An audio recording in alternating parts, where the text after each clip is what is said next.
আলামিনের হাবিব জনাব মুহাম্মদুর রাসূলুল্লাহ সাল্লাল্লাহু আলাইহি ওয়াসাল্লাম বলেছেন, কিয়ামতের ময়দানে আল্লাহর কসম করে বলছি, সেদিন জাহান্নামীদের ভীষণ কষ্ট হবে আর জান্নাতীদের জন্য অত্যন্ত আসান হবে, অবস্থাটা খুবই আরামের হবে। নবীজি বলেন, এক ফরজ নামাজ, এক ওয়াক্ত ফরজ নামাজ আদায় করতে যে সময়টুকুন লাগে, কিয়ামতের মাঠের এই সময় এত বড় বিরাট লম্বা সময় জান্নাতীদের জন্য এরকম হালকা হয়ে যাবে। সুবহানাল্লাহ। হযরত আবু সাঈদ খুদরী রাদিয়াল্লাহু তাআলা হাদিস কেন বর্ণনা করেছেন, এক ওয়াক্ত নামাজ, একটা ফরজ নামাজ পড়তে যতটুকুন সময় লাগে এতটুকুন সময়ের ভেতরে জান্নাতীদের কারবার শেষ হয়ে যাবে। সুবহানাল্লাহ বিহামদি। আর ওদের কারবার তো শেষই হবে না।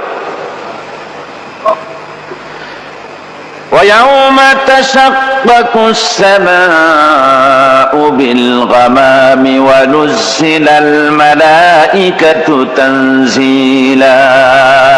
ওরা ফেরেশতা দেখতে চায়, সেদিন আসমান সমূহ বিদীর্ণ হয়ে মেঘ পুঞ্জ বেরিয়ে আসবে, আত্মপ্রকাশ করবে, তার ভেতর থেকে ফেরেশতারা ক্রমাগত নাজিল হতে থাকবে। আর অবস্থাটাই হবে, আল মুলকু ইয়াউমাইযিনিল হাক্কু লির-রাহমান ওয়া কানা ইয়াওমান আলাল কাফিরিনা আসীরা। আর সেদিনে বাদশাহী হবে কেবলমাত্র রহমানের। ওয়া কানা ইয়াওমান আলাল কাফিরিনা আসীরা। আর সেই কিয়ামতের দিন, সেই সময়টা হবে কাফেরদের জন্য বড়ই কঠিন। এখানে কিয়ামতের কিছু কথা বলা হচ্ছে, কিছু আভাস দেওয়া হচ্ছে যে আসমান সমূহ বিদীর্ণ হয়ে মেঘ পিণ্ড বেরিয়ে আসবে এবং তার থেকে ক্রমাগত ফেরেশতারা নাজিল হতে থাকবে। আল্লাহর হাবিব বলেছেন, কেউ যদি কিয়ামতের দৃশ্য দেখতে চায় সেজন্য সূরা ইযা শামসু কুবিরাত ওয়া ইযা সামাউ ফাতারাত ইযা সামাউ শাক্কাত, এই সূরাগুলি যেন পড়ে, তাহলে কিয়ামতের দৃশ্য তার চোখের সামনে প্রতিভাত হবে। কিয়ামতের দৃশ্যটা আসলে কেমন হবে সেই সূরাগুলি তেলাওয়াত করলে সে বুঝতে পারবে। যেমন আল্লাহ পাক বলছেন, ইযাস সামাউ ফাতারাত ওয়া ইযাল কাওয়াকিবু তাফারাত ওয়া ইযাল বিহারু ফুজ্জিরাত ওয়া ইযাল কুবুরু বুসিরাত। যখন আকাশসমূহ চূর্ণ বিচূর্ণ হয়ে যাবে আর তারকাসমূহ বিক্ষিপ্ত হয়ে পড়বে, সমুদ্র মহাসমুদ্রগুলি দীর্ণ বিদীর্ণ হয়ে যাবে, কবরগুলি সব উদ্গীরণ করে দেবে, তার মধ্যে যা আছে সে সবগুলি। আবার আল্লাহ পাক বলেন, ইযাশ শামসু কুবিরাত ওয়া ইযান নুজুমু কাদারাত ওয়া ইযাল জিবালু সুয়্যিরাত। সূর্য যখন ঢেকে যাবে, তারকাগুলি যখন বিপর্যস্ত হয়ে যাবে আর পাহাড়গুলি যখন চালিয়ে দেওয়া হবে, এই দৃশ্য তোমরা দেখতে পাবে। فَإِذَا النُّجُومُ طُمِسَتْ وَإِذَا السَّمَاءُ فُرِجَتْ وَإِذَا الْجِبَالُ نُسِفَتْ। সেদিন অবস্থা এমন হবে, সমস্ত তারকাগুলি স্তিমিত হয়ে যাবে আর আকাশসমূহ দীর্ণ বিদীর্ণ হয়ে যাবে। আর দেখতে পাবে পাহাড়গুলি, সমস্ত পাহাড়গুলিকে উড়িয়ে দেওয়া হবে। আবার অবস্থা আরো কি হবে, فَإِذَا بَرِقَ الْبَصَرُ وَخَسَفَ الْقَمَرُ وَجُمِعَ الشَّمْسُ وَالْقَمَرُ। যখন চক্ষু বিস্ফারিত হয়ে যাবে মানুষের, চাঁদ আর সূর্য নিষ্প্রভ হয়ে যাবে, সব একাকার হয়ে যাবে, চন্দ্র এবং সূর্য তার অস্তিত্বকে হারিয়ে ফেলবে। শুধু তাই নয়, وَحُمِلَتِ الْأَرْضُ وَالْجِبَالُ فَدُكَّتَا دَكَّةً وَاحِدَةً। জমিন ও পাহাড়গুলির মধ্যে সংঘর্ষ লাগিয়ে দেওয়া হবে আর তা এক ধাক্কায় জমিন এবং সমস্ত পাহাড়গুলি চূর্ণ বিচূর্ণ হয়ে যাবে। সুবহানাল্লাহ ওয়া বিহামদিহি। আল্লাহ রাব্বুল আলামিন বলছেন, এইভাবে করে কিয়ামতের দৃশ্য, বিভীষিকাময় দৃশ্য তোমরা দেখতে পাবে। আর সেদিনের রাজত্বটা কার হবে?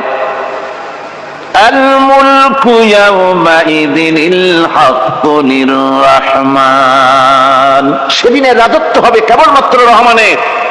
অর্থাৎ যেসব কৃত্রিম বাদশাহী দেখে তোমাদের চোখে ধাঁধা লেগে গিয়েছে, তোমাদেরকে দুনিয়ার বাদশাহী দেখে তোমরা ধোঁকায় পড়ে গিয়েছো। এসব বাদশাহী কিছুই টিকবে না সেদিন। সেদিন শুধু বাদশাহী থাকবে একমাত্র আল্লাহ পাকের। কার থাকবে বাদশাহী? যারা বলেন কার? আল্লাহ রাব্বুল আলামিন যখন কিছুই থাকবে না ঘোষণা করবেন লিমানিল মুলকুল ইয়াউম লিল্লাহিল ওয়াহিদুল কাহ্হার। আজকে কার রাজত্ব? চারিদিক থেকে আওয়াজ আসতে থাকবে পরাক্রমশালী আল্লাহ রাব্বুল আলামিনের রাজত্ব। আর কারণ নয়, হাদিস শরীফে এসেছে, বুখারী মুসলিম শরীফের হাদিসে এসেছে, আল্লাহর নবী বলেন আল্লাহ রাব্বুল আলামিন তখন তার এক হাতে আকাশ মণ্ডলীকে ধারণ করবেন, আর এক হাতে জমিনকে ধারণ করবেন। আকাশ মণ্ডলী এক হাতে, জমিন এক হাতে।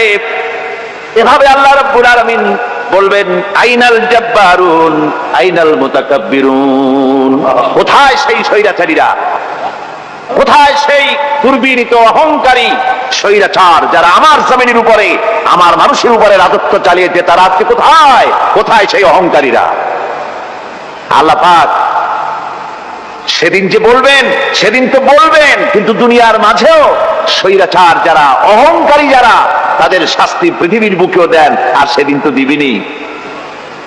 কত স্বৈরাচার আমরা দেখলাম, কত অহংকারী দেখলাম, যাদের তর্জনী হেননে লক্ষ কোটি কোটি মানুষ উঠতো আর বসতো।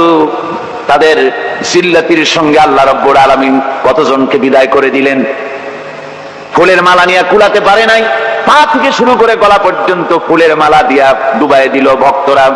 আবার আল্লাহ রাব্বুল আলামিন এমন শাস্তি দিলেন, ফুলের মালার পরিবর্তে জুতার মালা নিয়ে জেলের মধ্যে ঢুকাইয়া দিলেন।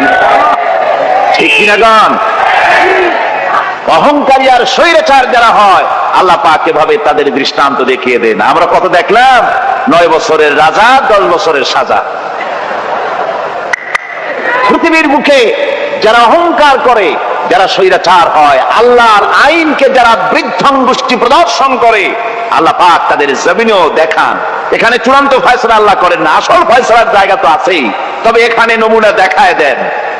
কিন্তু মুশকিল হচ্ছে, ইতিহাসের সবচাইতে বড় শিক্ষা হলো ইতিহাস থেকে মানুষেরা শিক্ষা গ্রহণ করে না।